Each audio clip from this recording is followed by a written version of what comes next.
Hello viewer, मेरा नाम doctor Monika Saroj है। मैं काशी नरेश राजकीय स्नातकोत्तर महाविद्यालय ज्ञानपुर भदोही के बीएड डिपार्टमेंट में असिस्टेंट प्रोफेसर के पद पर कार्यरत हूँ। लास्ट दो वीडियो में हमने शिक्षण अधिगम सामग्री के कॉन्सेप्ट को समझा कि शिक्षण अधिगम सामग्री किसे कहते हैं, क्लासरूम टीचिंग के दौरान शिक्षण अधिगम सामग्री की आवश्यकता या महत्व क्यों है तथा शिक्षण अधिगम सामग्री का प्रयोग करते समय की जाने वाली सावधानियां क्या क्या हैं, जिनका लिंक मैंने डिस्क्रिप्शन बॉक्स में नीचे दे दिया है। इस वीडियो में हम शिक्षण अधिगम सामग्री के वर्गीकरण को देखेंगे।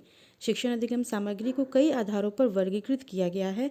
इसमें सबसे प्रसिद्ध वर्गीकरण का जो आधार है वह सेंस या इंद्रियों के आधार पर है। तो इस बेस पर शिक्षण अधिगम सामग्री को 3 प्रमुख भागों में बांटा गया है: ऑडियो टीएलएम, श्रव्य शिक्षण अधिगम सामग्री, विजुअल टीएलएम, दृश्य शिक्षण अधिगम सामग्री, ऑडियो विजुअल टीएलएम, श्रव्य दृश्य शिक्षण अधिगम सामग्री। ऑडियो टीएलएम, श्रव्य शिक्षण अधिगम सामग्री। ऑडियो का मतलब क्या होता है? आवाज़ या साउंड। और आवाज़ को सुनने का कार्य हमारे कौन सी इंद्रिय करती है? हमारे कान। तो इस प्रकार ऑडियो टीएलएम का तात्पर्य ऐसी शिक्षण अधिगम सामग्रियों से है जिससे आवाज़ आती है और इन आवाज़ों को विद्यार्थी अपने कानों के माध्यम से सुनकर अधिगम करता है, सीखता है या ज्ञान प्राप्त करता है। तो यहाँ पर ऑडियो टीएलएम के माध्यम से लर्निंग कैसे हो रही है? थ्रू लिसनिंग हो रही है। विद्यार्थी ऑडियो टीएलएम के माध्यम से जो कुछ भी सीख रहा है वो सुन कर के सीख रहा है। लास्ट वीडियो में हमने देखा था कि हम जो कुछ भी सुनकर सीखते हैं उसका केवल 20% ही हमें याद रहता है। कक्षा अधिगम को प्रभावी बनाने के लिए अध्यापक की सहायतार्थ बहुत सारी श्रव्य अध्यापन अधिगम सामग्रियां उपलब्ध होती हैं, जैसे radio, cassettes, CD player, gramophone, lingua phone, tape recorder इत्यादि। आप इन ऑडियो टीलम को देखेंगे तो पाएंगे कि ये इस प्रकार के यंत्र हैं जिसमें से केवल हमें साउंड या आवाज़ सुनाई देती है, कोई चित्र या चलचित्र नहीं दिखाई देता। इसीलिए इन साधनों को ऑडियो टीएलएम के अंतर्गत रखा गया है। रेडियो। रेडियो शिक्षा का एक महत्वपूर्ण उपकरण है। रेडियो की सहायता से कक्षा में रोचकता तथा विविधता प्राप्त होती है। विद्यार्थी रेडियो सुनना पसंद करते हैं। रेडियो द्वारा नाटकों के ऐसे उत्कृष्ट कार्यक्रम प्रस्तुत किए जाते हैं जो विद्यालय में सामान्यतः नहीं देखे और सुने जाते हैं। नाटकीकरण द्वारा रेडियो बालकों की अभिरुचि और कल्पनाशीलता को जागृत करता है। इस तरह इतिहास, भूगोल, साहित्य, प्रकृति निरीक्षण आदि विषयों के प्रकरण उन्हें सरलता से हृदयंगम हो जाते हैं। रेडियो मानव स्तर और आवाज़ को प्रस्तुत करके घटना के मानचित्र की कल्पना का कार्य सुनने वाले छात्रों पर छोड़ देता है। इस तरह रेडियो बालकों की कल्पना शक्ति को तीव्र बनाता है। कई शैक्षिक कार्यक्रम रेडियो के माध्यम से संचालित किए जा रहे हैं, जिसके माध्यम से छात्र घर बैठे भी शिक्षण कर सकते हैं। Tape recorder. टेप रिकॉर्डर शिक्षण का एक सहायक साधन है। रेडियो की एक सीमा होती है, इसके प्रोग्राम की एक निश्चित टाइमिंग होती है। किसी भी प्रोग्राम को हम जब चाहे तब नहीं सुन सकते हैं। वहीं टेप रिकॉर्डर इस कमी को दूर करता है। इसके माध्यम से महत्वपूर्ण भाषण अथवा सामग्री रिकॉर्ड करके स्थायी तौर पर रखी जा सकती है और भविष्य में इसे कभी भी सुना जा सकता है। ग्रामोफोन। ग्रामोफोन श्रव्य साधनों का सबसे पुराना उदाहरण है। इसके माध्यम से किसी घटना, विवरण, गीत, कहानी, वार्तालाप आदि को सुना जा सकता है। Lingua phone. लिंगवा फोन का आविष्कारक ग्राहम बेल है। यह भाषा सुधार संबंधी यंत्र है। इसके माध्यम से विद्यार्थियों को कुछ शुद्ध वाचन करना एवं शुद्ध उच्चारण करना सिखाया जाता है। Cassette, CD player. कैसेट्स और सीडी प्लेयर भी श्रव्य साधन का एक अच्छा उदाहरण है। इसके माध्यम से छात्रों में शिक्षण कार्य अत्यंत प्रभावी हो जाता है। दृश्य शिक्षण अधिगम सामग्री, विजुअल टीएलएम। विजुअल टीएलएम का तात्पर्य जो चीज़ें दृश्य हैं या दिख रही हैं और जिन्हें केवल देखा जा सकता है, और देखने का कार्य हमारी किस ज्ञानेंद्रिय द्वारा हो रहा है? हमारी आँखें। तो इस प्रकार विजुअल टीएलएम का तात्पर्य ऐसी शिक्षण अधिगम सामग्रियों से है जिसे विद्यार्थी अपनी आँखों के माध्यम से देखकर अधिगम करता है, सीखता है या ज्ञान प्राप्त करता है।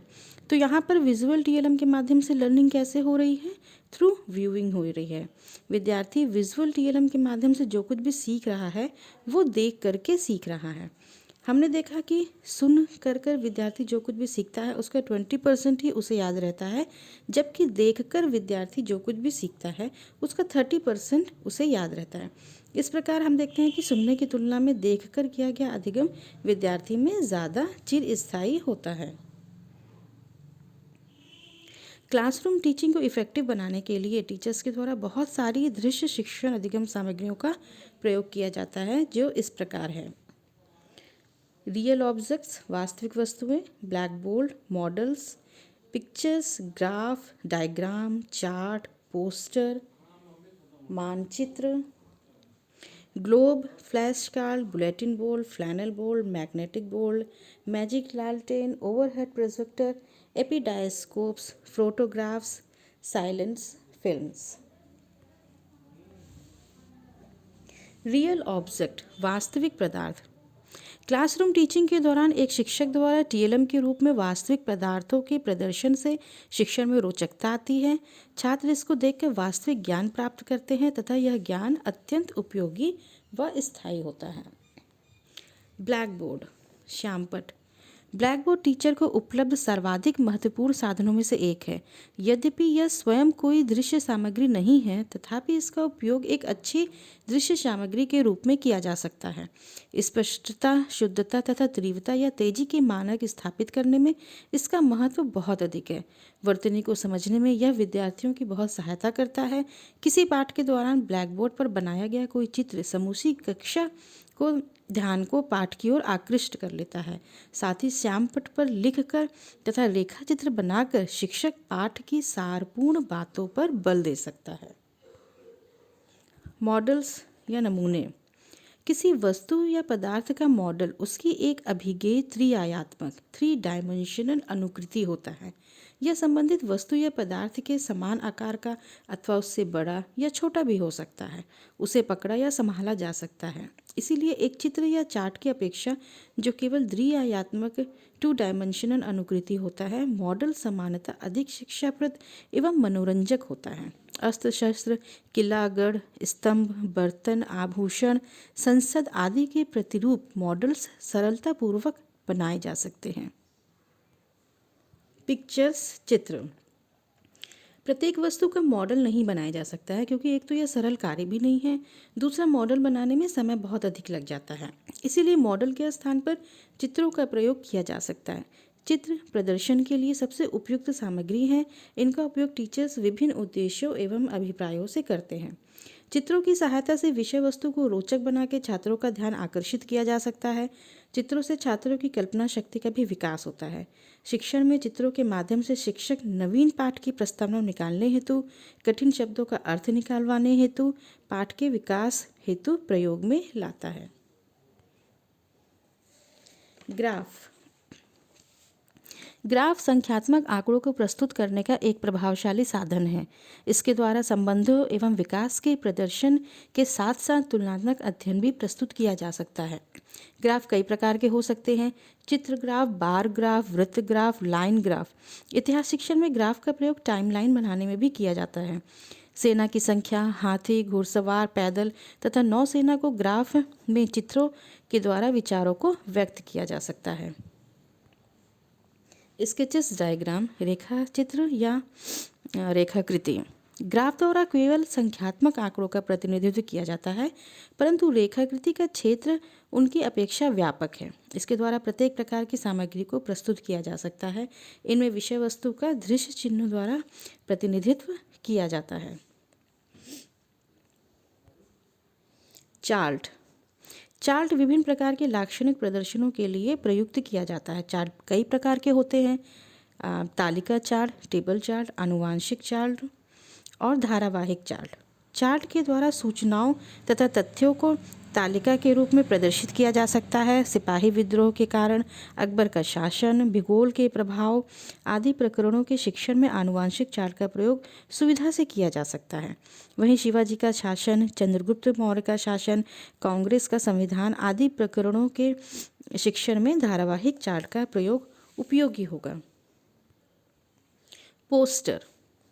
पोस्टर सहायक सामग्री किसी सूचनात्मक ज्ञान एवं व्याख्यात्मक अभिव्यक्ति को स्पष्ट करने का सरल माध्यम है।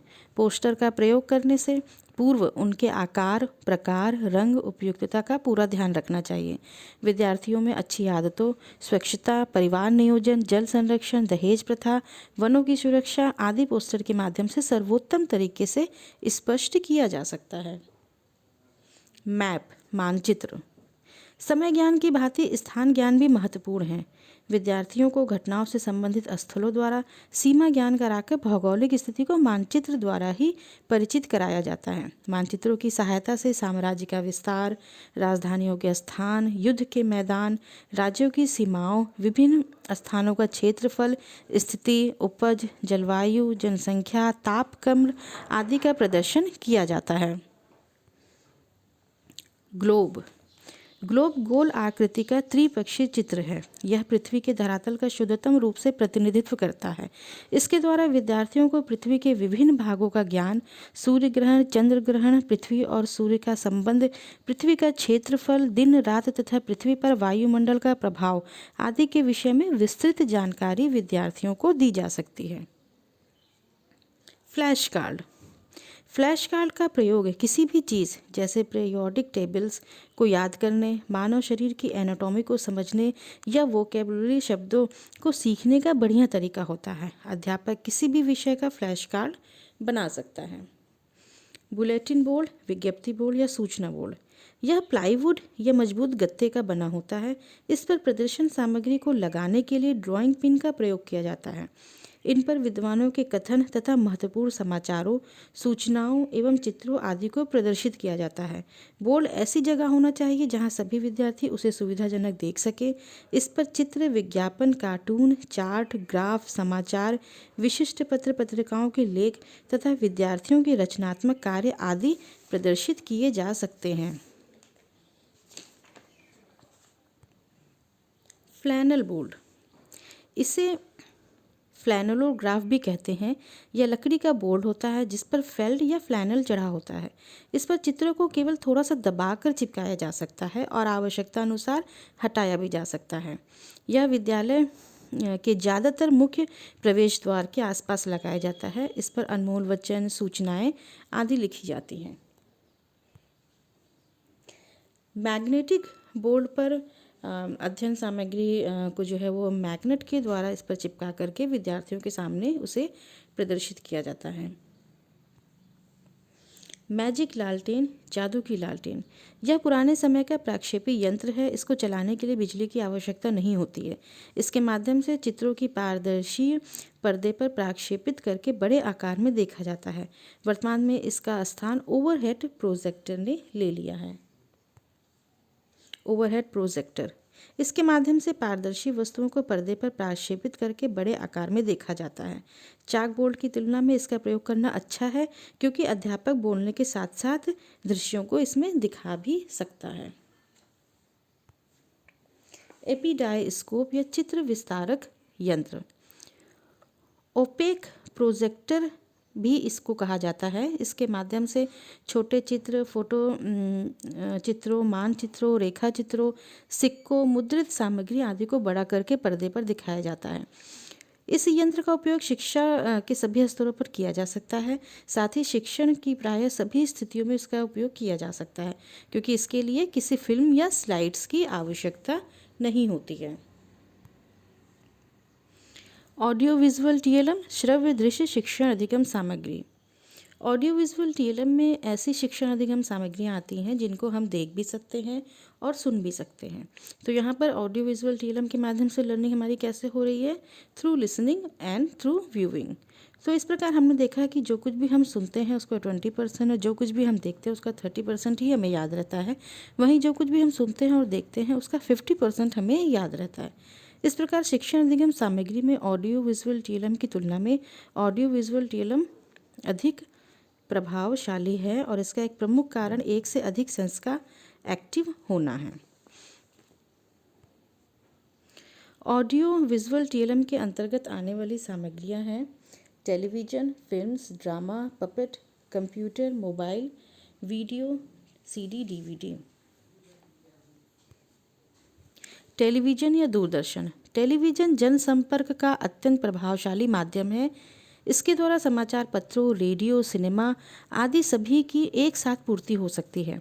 टेलीविज़न पर अनेक शैक्षिक दूरदर्शन चैनल संचालित किए जा रहे हैं, जिसके माध्यम से छात्र घर बैठे शिक्षण का कार्य कक्षा कक्ष जैसा कर सकते हैं। चलचित्र, मूवीज़। चलचित्रों में छात्र व्यक्तियों को वास्तविक परिस्थितियों में कार्य करते हुए देखता है। चलचित्र छात्रों के सभी ज्ञानेंद्रियों को प्रभावित करता है। नाटक, ड्रामा। किसी भी विषय को रंगमंच पर नाटक के माध्यम से सजीव बनाया जा सकता है। इसके द्वारा संवाद बोलते एवं रंगमंच पर अभिनय करने की कला में दक्षता आती है। नाटक के माध्यम से समाज में शैक्षिक संदेश पहुंचाए जा सकते हैं। पपेट, कठपुतली। निर्जीव कठपुतलियों के माध्यम से शिक्षण की अधिकांश विषय वस्तु का अध्यापन नाटकीय विधि से बड़े ही प्रभावशाली ढंग से किया जाता है। कंप्यूटर। एक शिक्षण अधिगम सामग्री के रूप में कंप्यूटर की क्षमता विशाल है। इसकी सहायता से ग्रुप लर्निंग और इंडिविजुअल लर्निंग दोनों ही की जा सकती है। एक कंप्यूटर रिकॉर्ड कर सकता है, एनालिसिस कर सकता है, डाटा स्टोर कर सकता है तथा व्यापक स्तर पर इन्हें काम में लाया जा सकता है। Video, CD, DVD. वीडियो कार्यक्रम का निर्माण कक्षा अध्यापन के लिए प्रयोग में लाए जाने वाले विशिष्ट विषयों प्रकरण पर किया जाता है। टीचर द्वारा लघु फिल्म, सीडी, डीवीडी के माध्यम से विद्यार्थियों को उपलब्ध कराया जा सकता है ताकि ये कक्षा के बाद घर पर बैठकर इन्हें देख सकें।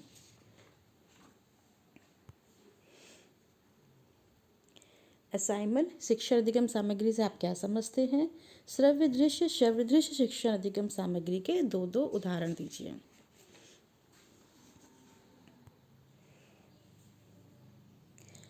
इस अध्ययन सामग्री के निर्माण में प्रयुक्त की गई सामग्रियों का रेफरेंस यहाँ पर दिया जा रहा है।